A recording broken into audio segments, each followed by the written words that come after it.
കേരള BJPയിൽ അമിത്ഷായുടെ ഇടപെടൽ കുറച്ചുകൂടി ശക്തമാകേണ്ടിയിരിക്കുന്നു എന്നതിൻ്റെ ചില സൂചനകൾ. ഇപ്പം ഫണ്ട് വെട്ടിച്ചു എന്നൊന്നും നമ്മൾ പറയുന്നില്ല, പക്ഷേ അത്തരത്തിലുള്ള ആരോപണങ്ങൾ ശക്തമായി തന്നെ ഉണ്ട്. ഇവിടെ കേരളത്തിൽ 3 സീറ്റുകൾ നേടി തരക്കേടില്ലാത്ത രീതിയിലുള്ള പെർഫോമൻസ് ഈ നിയമസഭാ തെരഞ്ഞെടുപ്പിൽ കാഴ്ചവെച്ചു. നല്ല രീതിയിൽ പലയിടത്തും 2ാം സ്ഥാനത്തൊക്കെ എത്താൻ സാധിച്ചു എന്നതൊക്കെ യാഥാർത്ഥ്യമാണ്. ജനങ്ങൾ BJPയിലേക്ക് കൂടുതൽ കടന്നു വരുന്നു, പ്രത്യേകിച്ചും യുവാക്കൾ, സ്ത്രീകളൊക്കെ കടന്നു വരുന്നു എന്നതും ഒരു സത്യമാണ്. പക്ഷേ ഇത്തരം ആരോപണങ്ങൾ ഉണ്ടാകുമ്പോൾ ഈ വെളുക്കാൻ തേച്ചത് പാണ്ടാവുക എന്ന് പറയുന്നത് പോലെ, അല്ലെങ്കിൽ പിടിച്ചതിലും വലുതാണ് അളയിലുള്ളത് എന്ന് പറയുന്നത് പോലെ, ഇത്തരം ആരോപണങ്ങളും പരാതികളും ഒക്കെ കടന്നു വരുമ്പോൾ ആ BJPയുടെ ഒരു മുഖമാണ് നഷ്ടമാകുന്നത്. ഭാരതീയ ജനതാ പാർട്ടി എന്ന ലോകത്തിലെ ഏറ്റവും വലിയ ജനാധിപത്യ പാർട്ടിയുടെ, ഇന്ത്യ ഭരിക്കുന്ന പാർട്ടിയുടെ മുഖമാണ് നഷ്ടമാകുന്നത്. കേരളത്തിൽ നിരവധി നേതാക്കളെക്കുറിച്ച്, പേരൊന്നും പറയുന്നില്ല, പല രീതിയിലുള്ള ആരോപണങ്ങൾ നേരത്തെയും ഉണ്ടായിരുന്നു, ഇപ്പോഴുമുണ്ട്. ഈ ഗ്രൂപ്പ് വഴക്കും മറ്റു കാര്യങ്ങളും അതവിടെ നിൽക്കട്ടെ, എന്നാൽ പോലും പല രീതിയിൽ പാർട്ടി വിരുദ്ധമായിട്ട്, ജനവിരുദ്ധമായിട്ട്, പാർട്ടി പ്രവർത്തകർക്ക് പുല്ലുവില കൽപ്പിച്ചുകൊണ്ട് പ്രവർത്തിക്കുന്ന ചില നേതാക്കൾ ഇപ്പോഴും BJPയിലുണ്ട് എന്നത് ഒരു സത്യമാണ്. നമ്മൾ വിമർശനാത്മകമായിട്ട് തന്നെ പറയുകയാണ്. ആ രീതിയിൽ മുമ്പോട്ട് പോയി കഴിഞ്ഞാൽ ഇത്തരത്തിലുള്ള സംഭവവികാസങ്ങൾ അല്ലെങ്കിൽ ആരോപണങ്ങൾ ഉണ്ടാകുമ്പോൾ അതിനെ പ്രതിരോധിക്കാൻ ഇപ്പോൾ രാജീവ് ചന്ദ്രശേഖർ ഒരു എഴുത്തെഴുതി, കുറിപ്പെഴുതി, അതിൻ്റെ വിശദീകരണം നൽകി. അതുകൊണ്ടായില്ല.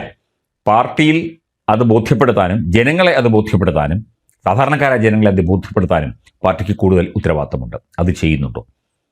ഈ വിഷയത്തിൽ കേരള ഘടകവുമായി ബന്ധപ്പെട്ട് നിതിൻ നബീനും അമിത്ഷായും നേരിട്ട് ഇടപെട്ട് കാര്യങ്ങൾക്ക് ഒരു തീരുമാനം ഉണ്ടാക്കണം എന്ന് ചില നേതാക്കളും ചില പ്രവർത്തകരും ഇപ്പോഴേ പറഞ്ഞു തുടങ്ങിയിരിക്കുന്നു. ഇത് തീക്കൊള്ളി കൊണ്ട് തലചൊറിയുന്നത് പോലെയാണ്. ഇപ്പം കേന്ദ്രത്തിൽ അധികാരമുണ്ട്, അതനുസരിച്ചുള്ള സ്വാധീനം കേരളത്തിൽ ഉണ്ട്.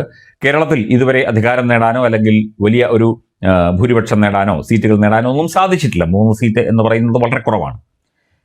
CPM ഒക്കെ തന്നെ വർഷങ്ങൾ ഭരിച്ച ത്രിപുരയിലും ബംഗാളിലും ഒക്കെ തന്നെ വലിയ രീതിയിൽ ആധിപത്യം സ്ഥാപിച്ച് ഭരണം നേടാൻ സാധിച്ചു. അത് അവിടുത്തെ ആ ഘടകത്തിൻ്റെ കൃത്യമായ സുതാര്യമായ പ്രവർത്തനം കൊണ്ടാണ് എന്നത് പറയാതെ വയ്യ.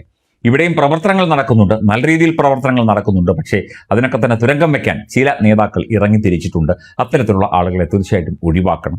രാഷ്ട്രീയ സ്വയംസേവക സംഘത്തിൻ്റെ നാഗ്പൂരിൽ നിന്നുള്ള നേരിട്ടുള്ള ഇടപെടൽ ഉണ്ടാകണം. അമിത്ഷാ ഇടപെടണം. അതുപോലെ നിതിൻ നബീൻ കാര്യങ്ങൾ വിലയിരുത്തണം. ഓഡിറ്റിങ്ങും അല്ലെങ്കിൽ ഈ പണവുമായി ബന്ധപ്പെട്ട കാര്യങ്ങളൊക്കെ തന്നെ മാറ്റിവെക്കുക. പക്ഷേ പാർട്ടിയെ തകർക്കുന്ന, പാർട്ടിയുടെ പ്രതിച്ഛായ തകർക്കുന്ന, പാർട്ടിയെ, ഭാരതീയ ജനതാ പാർട്ടി എന്ന പാർട്ടിയെ അതിൻ്റെ വിശ്വാസമുഖം നഷ്ടപ്പെടുത്തുന്ന രീതിയിലുള്ള പ്രവർത്തനങ്ങൾ ഇതിനു മുൻപും പല നേതാക്കളും ചെയ്തിട്ടുണ്ട്, പല നേതാക്കളും നടത്തിയിട്ടുണ്ട്. അത് മാറ്റിവെച്ചുകൊണ്ട് അല്ലെങ്കിൽ അത് തിരുത്തിക്കൊണ്ട് മുമ്പോട്ട് പോകാനുള്ള ആ ഒരു ശേഷി കാണിക്കണം. കേന്ദ്ര നേതൃത്വം ഇടപെട്ടുകൊണ്ട് ആ ശേഷി അവിടെ കൃത്യമായി പ്രവർത്തിക്കാൻ കേരളത്തിലെ നേതാക്കൾക്ക് നിർദ്ദേശം കൊടുക്കണം.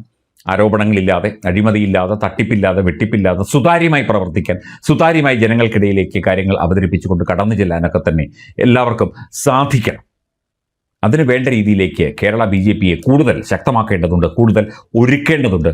അതിന് ചില പുഴുക്കുത്തുക്കളുണ്ട്. അവരെയൊക്കെ തന്നെ ഒന്ന് മാറ്റി നിർത്തേണ്ടതുണ്ട്. അവരെയൊക്കെ തന്നെ ഒന്ന് കാര്യമായി തന്നെ അവരെയൊക്കെ തന്നെ മാറ്റി നിർത്തിക്കൊണ്ട് പുതിയ രീതിയിലുള്ള ചില നീക്കങ്ങൾ നടത്തേണ്ടതുണ്ട്, നടപടികൾ എടുക്കേണ്ടതുണ്ട്. അങ്ങനെ പലതും ചെയ്യേണ്ടതുണ്ട്.